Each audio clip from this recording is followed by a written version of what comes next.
दोस्तों आज का इस वीडियो में और वीडियो की शुरुआत आज हम लोग करने वाले एक सवाल के साथ। दोस्तों आपके लिए पहला ये सवाल है, क्या आपने कभी अपने भगवान को लेटर लिखा है? भगवान को चिट्ठी लिखने का कभी सोचा है?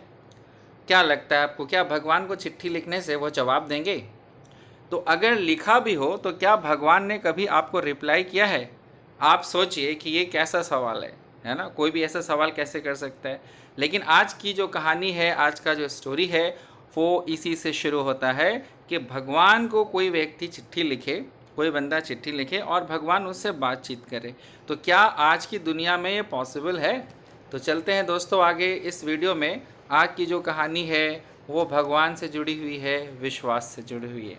तो कहानी शुरू करने से पहले आप सबका पढ़ाई अड्डा में स्वागत है। हमेशा की तरह मैं फिर से रिक्वेस्ट करूंगा कि चैनल पे अगर नए हैं तो चैनल को लाइक, शेयर और सब्सक्राइब ज़रूर करेंगे।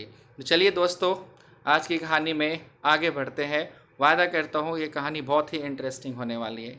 इससे पहले मैं आपको एक बहुत ही इम्पॉर्टेंट फैक्ट बता दूँ कि ये कहानी ली गई है क्लास 10 के इंग्लिश सिलेबस से, CBSE के इंग्लिश सिलेबस से, और इसका टाइटल है a letter to God. Yes, a letter to God, यानी भगवान के नाम एक चिट्ठी, जिसके राइटर हैं GL फ्यूएंटेस।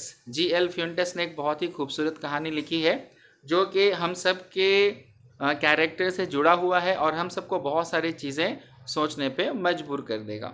तो चलते हैं दोस्तों कहानी के मेन कैरेक्टर की ओर। तो ये है हमारा मेन कैरेक्टर लेंचो। जैसा कि आप देख सकते हो इस तस्वीर में, लेंचो जो इस कहानी का हीरो है, पेशे से, प्रोफेशन से एक किसान है, एक फार्मर है। और जैसा कि आप जानते हो कि हर फार्मर की जो सबसे बड़ी संपत्ति होती है वो होता है उसका खेत और उसका फसल। तो इस साल जो लेंचो है वो अपने फसल के साथ खड़ा है और अपने परिवार के साथ काफ़ी खुश है। अब आप सोचो खुश क्यों है? जब एक किसान अपने फसल को लहलहाते हुए देखता है, पकते हुए देखता है, तो उसकी उम्मीद चरम सीमा पे पहुंच जाती है। और ये कहानी यहाँ से ही शुरू होती है कि लेंचो अपने परिवार के साथ रहता है, खेती करता है और अपना परिवार इसी तरीके से चलाता है। तो क्या होता है इस बार कहानी में? इस साल जैसे हर साल उसकी फसल होती है, क्या उसी प्रकार हो पाएगी? तो देखते हैं। इससे पहले आप जान लें इस कहानी का जो सेंट्रल आइडिया है, और सेंट्रल आइडिया है हमारा, पहला जो आइडिया है, मेन थीम है इस कहानी का, वो है हमारा ट्रस्ट, दूसरा है हार्डवर्क और तीसरा है नेचर। यस, तो ट्रस्ट यानी कि भरोसा, कि कैसे एक किसान भगवान के ऊपर भरोसा करता है, अटूट श्रद्धा रखता है और उसके कड़ी मेहनत की, जो वो कड़ी मेहनत से अपना फसल उगाता है और परिवार का पालन पोषण करता है। और तीसरा जो यहाँ पे बहुत बड़ा एलिमेंट है कहानी का, वो है नेचर यानी कि प्रकृति।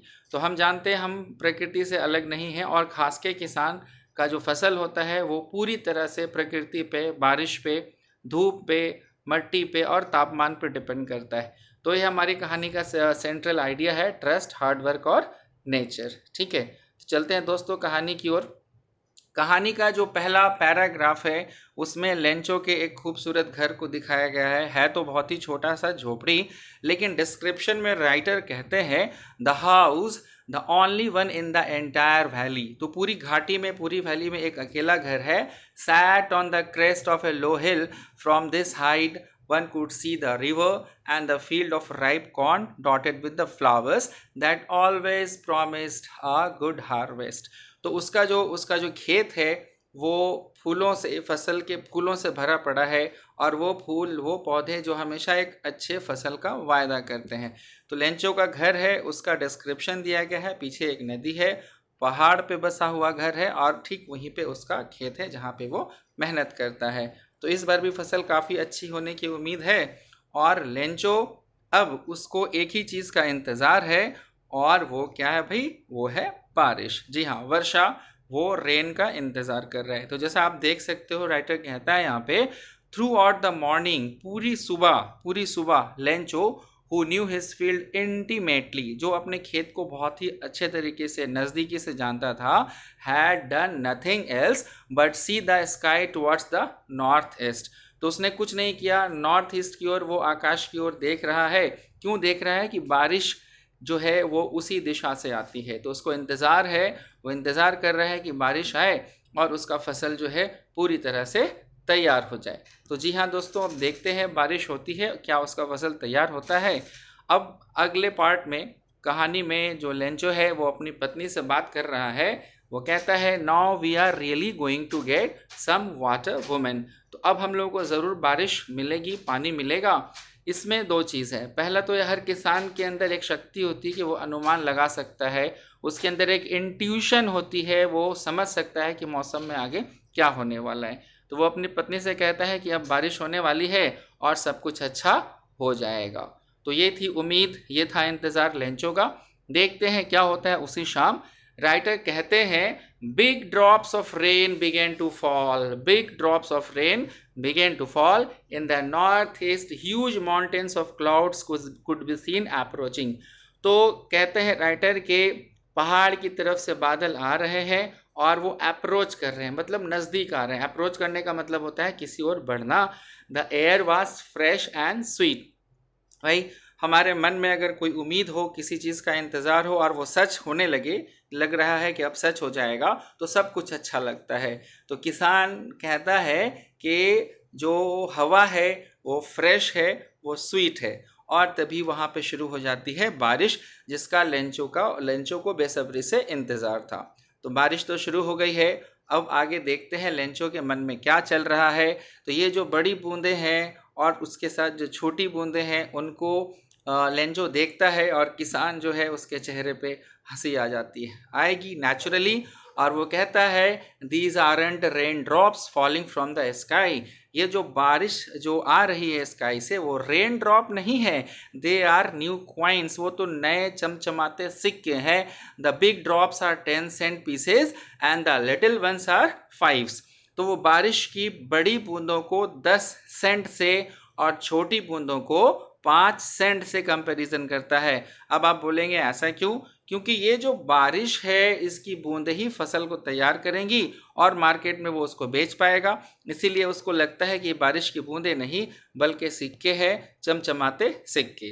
तो ये है किसान की फीलिंग बारिश को लेकर के। दोस्तों, आप भी बारिश होती होगी तो बहुत ही ज़्यादा खुश होते होंगे। अब देखते हैं कहानी में आगे क्या होता है। बट सडनली एक बदलाव आता है, कहानी में एक ट्विस्ट आती है दोस्तों। क्या है twist? Suddenly a strong wind began to blow. एक बहुत तेज हवा बहने लगती है, तूफान आने लगता है। And along with the rain, बारिश के साथ साथ ही very large hail stones began to fall. जो ओले होते हैं ना, वो बड़े बड़े पत्थर, पानी जमा हुआ, वो गिरने लगता है। These truly did resemble new silver coins. और आप देख सकते हो दोस्तों आपके स्क्रीन पे, ये जो बारिश की बूंदें गिरी हैं ओले के रूप में, वो ज़रूर सिल्वर क्वाइंस की तरह दिखती हैं, जैसा कि लेंचो ने कहा था। तो यहाँ पे दो वर्ड हैं जो आप समझो। एक है पहला हेलस्टोन। हेलस्टोन जो है एक प्राकृतिक आपदा है जिसमें बड़ी बड़ी बूंदें गिरती हैं, ओला और पत्थर भी गिरता है। और रिजेंबल का मतलब होता है सिमिलर, मतलब एक जैसा दिखना। तो ओला जो है वो किसके तरह दिख रहा है? सिल्वर क्वाइंस, चांदी के सिक्कों की तरह दिख रहा है। तो चीज़ें जो है वो लेंचो के हिसाब से हो रही थी, लेकिन अचानक से यही मौसम जो है भयंकर रूप ले लेता है। तेज हवा, हेल स्टोन स्टार्ट हो जाता है। अब देखते हैं कहानी में आगे क्या होता है। Situation is getting worse, situation जो है वो खराब हो रहा है। और यहाँ पे लेंचो कहता है, it is really getting bad now. अब तो बहुत ही बुरा हो रहा है। I hope it passes quickly. मुझे उम्मीद है, मैं प्रार्थना करता हूँ कि ये जल्दी से चला जाए। तो आप ज़रा सोचो, वही बारिश जिसका इंतज़ार था लेंचो को, वो उसी बारिश के जाने की दुआ कर रहा है, प्रार्थना कर रहा है। This is what we call irony. इसी को हम लोग इंग्लिश लिटरेचर में आयरनी कहते हैं, कि जब हम किसी चीज़ की उम्मीद करते हैं और होता बिल्कुल उसका विपरीत है, उसका अपोजिट है, तो वही बारिश जो उसके लिए खुशहाली बनती, वही बारिश, वही हवा, वही तूफान उसके लिए बर्बादी का कारण बन जाता है। क्या होता है कहानी में आगे? लेंचो क्या कर पाएगा अपनी स्थिति को सुधारने के लिए, देखते हैं। तो लेंचो जो है अगली सुबह खेत में जाता है और वो देखता है कि चारों ओर बर्फ ही बर्फ हैं, चारों ओर ओले ही पड़े हैं और फसल पूरी तरह से बर्बाद हो चुका है। राइटर कहते हैं, for an hour the hell rained on the house, the garden, the hillside, the cornfield, on the whole valley. The field was white as if it covered with salt. तो राइटर कहता है कि चारों तरफ बारिश होती है, घर में भी होती है, गार्डन में भी और हिल साइड में भी, कोई भी एरिया बचा हुआ नहीं है और इतनी बारिश की चारों तरफ तबाही ही तबाही आ चुकी है। देखते हैं दोस्तों आगे क्या होता है। आप देख सकते हो इस तस्वीर में कि जो लेंचो का घर है वो भी पूरी तरह से बर्बाद हो चुका है, डिस्ट्रॉयड है और चारों तरफ पत्थर ही पत्थर पड़े हुए हैं। So this was never expected, ऐसा तो कभी उम्मीद नहीं किया गया था, मगर हुआ तो ऐसा ही है। लेंचो के सामने बहुत बड़ी परेशानी आ गई। अब हम देखते हैं दोस्तों, यहाँ पे राइटर जो है वो कहता है कि लेंचो अब ये कह रहा है अपनी खेत के बीचों बीच खड़ा होकर के, अ plague of locust would have left more than this, the hell has left nothing. तो लेंचो यहाँ पे कहता है कि अगर यहाँ पे लोकस्ट एक टिड्डी को कहते हैं, आप देख सकते हो आपके सामने एक तस्वीर है, जो कीड़ा बड़ा बड़ा साइज़ का कीड़ा होता है वो फसल को खा जाता है। तो अक्सर किसान की फसल में लोकस्ट लग जाता है, टिड्डी लग जाती है। तो यहाँ पे लेंचो कहते हैं कि अगर यहाँ पे कीड़ा भी लगता ना, टिड्डी भी लगता, तो इतनी बर्बादी नहीं होती जितनी बर्बादी जो है ये हेलस्टोन ने कर दिया है। तो ये तबाही जो है बहुत ज़बरदस्त है और लेंचो सोच रहा है कि क्या करे।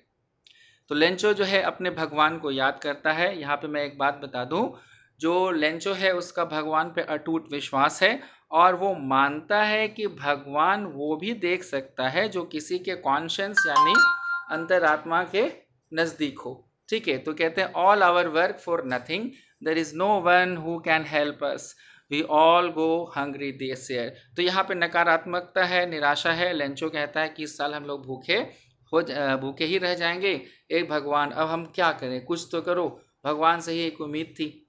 अब भगवान को बताने के लिए अपनी स्थिति लेंचो एक लेटर लिखना शुरू करता है। तो राइटर कहते हैं he began to write a letter, it was nothing less than a letter to God. वो कुछ नहीं बल्कि भगवान के नाम एक चिट्ठी है और उस चिट्ठी में वो लिखता है, God if you don't help me, अगर आप मुझे मदद नहीं करेंगे, my family and I will go hungry this year. तो अगर आप हमारी मदद नहीं करेंगे तो हम और हमारा पूरा परिवार भूखा ही सालों भर रह जाएगा। आई नीड 100 पेसोस, तो मुझे 100 पेसोस की ज़रूरत है और वो 100 पेसोस उसको चाहिए होते हैं। लेंचो ने चिट्ठी लिखी है और वो पोस्ट भी कर देता है। जब वो लेटर पोस्टमैन के पास पहुंचता है तो उसके एड्रेस पे क्या लिखा होता है, वो लिखा होता है टू गॉड, भगवान को पहुंचा दो। भाई भगवान का एड्रेस क्या होता है? तो जब पोस्टमैन उस चिट्ठी को पकड़ता है तो वो काफ़ी उदास होता है, काफ़ी निराशा में भर जाता है कि काफ़ी हंसने लगता है, क्योंकि वो ये सोचता है कि भगवान को चिट्ठी अगर वो लिखेंगे तो वो पहुंचेगा कैसे, और ये हंसने वाली बात है, इसलिए वो हंसता है। फिर वो अपने दोस्तों को, अपने कलीग्स को बताता है। सारे लोग कहते हैं भाई क्या आदमी है, भगवान को भी चिट्ठी कौन लिखता है।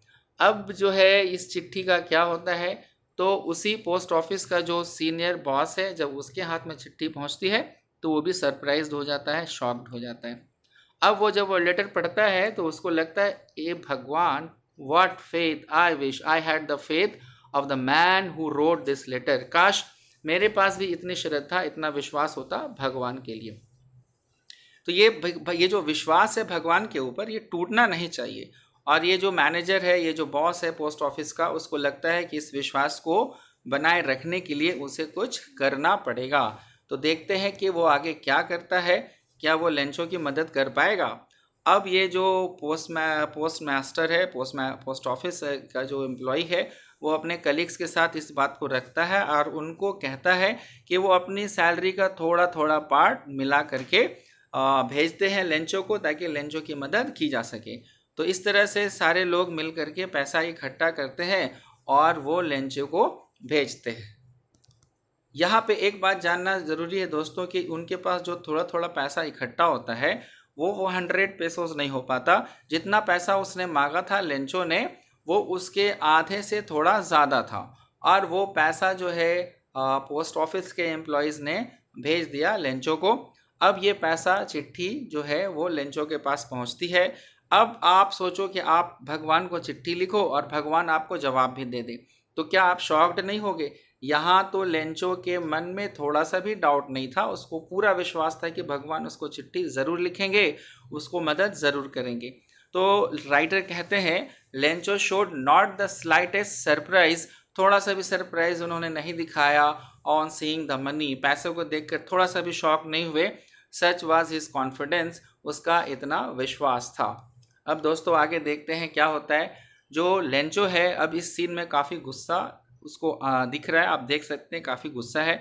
क्यों गुस्सा है? पैसा तो उसको मिल गया, तो गुस्सा क्यों है भाई? जब उसने पैसे काउंट किए ना तो उसने देखा कि वो पैसे जो है 100 पैसों से कम थे। आप जानते हो कि जो पोस्ट ऑफिस के लोग थे उतना पैसा इकट्ठा नहीं कर पाए, तो पैसा 100 पैसों से कम था। अब लेंचो कहता है भगवान से तो गलती हो नहीं सकती और भगवान मुझे मना भी नहीं करेंगे, ज़रूर कुछ ना कुछ गड़बड़ है, तो मुझे अब फिर से कुछ करना पड़ेगा। अब लेंचो का जो पैसा था वो पूरा तो मिला नहीं, उसने क्या किया, उसने फिर से चिट्ठी लिखना शुरू कर दिया। Lencho went up to the window to ask for paper and ink, और उसी पोस्ट ऑफिस में वो पेपर और इंक मांगता है और राइटिंग टेबल पर बैठकर चिट्ठी लिखना शुरू कर देता है। लेंचो फिर चिट्ठी लिखता है भगवान को और उस चिट्ठी को लिखकर वो पोस्ट कर देता है। दोस्तों अब सोचने वाली बात यह है कि वो चिट्ठी में क्या लिखता है। तो चिट्ठी में उसने लिखा कि मुझे केवल 70 पैसे ही मिले भगवान, मैंने तो 100 पैसों मांगा था, 70 पैसे में मेरा काम नहीं चल पाएगा। और वो कहता है God send me the rest since I need it very much, जो बाकी पैसे हैं प्लीज़ मुझे भेज दो, ताकि क्योंकि मुझे इसकी बहुत ज़्यादा ज़रूरत है। अब इसी लेटर में एक बात वो और लिखता है, रिक्वेस्ट करता है भगवान से, but don't send it to me through the mail because the post office employees are a bunch of crooks. अब लेंचो कहता है कि प्लीज़ भगवान पैसा पोस्ट ऑफिस के माध्यम से मत भेजना, क्योंकि ये जो पोस्ट ऑफिस के लोग हैं वो बंच ऑफ क्रूक्स हैं। क्रूक मतलब बेईमान। तो लेंचो को लगता है कि वो ही लोग जो पोस्ट ऑफिस में काम करते हैं उन्होंने उसके पैसे को चुराया है, वो लोग क्रूक हैं और उनके थ्रू पैसा आप भगवान मुझे मत भेजना, पैसा भेजो मगर उनके थ्रू मत भेजो। इमेजिन करो कि आप उस पोस्ट मैन की जगह पर आप खुद हो जिसने पैसे इकट्ठा किए और लेंचो की मदद की, और लेंचो आप ही के ऊपर आरोप लगाए, आपको ही ब्लेम करे कि आप बेईमान हो, आप क्रूक हो, तो आपको कैसा लगेगा। तो ये था लेंचो का कैरेक्टर, जहाँ पे उसको एक तरफ तो उसको लगता है कि भगवान धोखा नहीं दे सकते, वो फिर पैसा मांगता है, और दूसरी तरफ जिन्होंने उसकी मदद की वो उन्हीं को चोर बताता है, क्रूक बताता है। तो ये थी कहानी दोस्तों। कभी कभी हम जो अपने लाइफ में अच्छा सोच के करते हैं उसका हमें वैसा परिणाम, वैसा रिजल्ट नहीं मिलता है जैसा कि यहाँ पर मिला है। तो इसके साथ ही मैं आज की कहानी को यहाँ पे ही एंड करता हूँ दोस्तों। और मैं फिर से आपसे रिक्वेस्ट करूँगा कि पढ़ाई अड्डा के चैनल को, हमारे चैनल को आप सब्सक्राइब करें, शेयर करें और कमेंट करें। मिलते हैं फिर अगले वीडियो में, तब तक के लिए गुड बाय।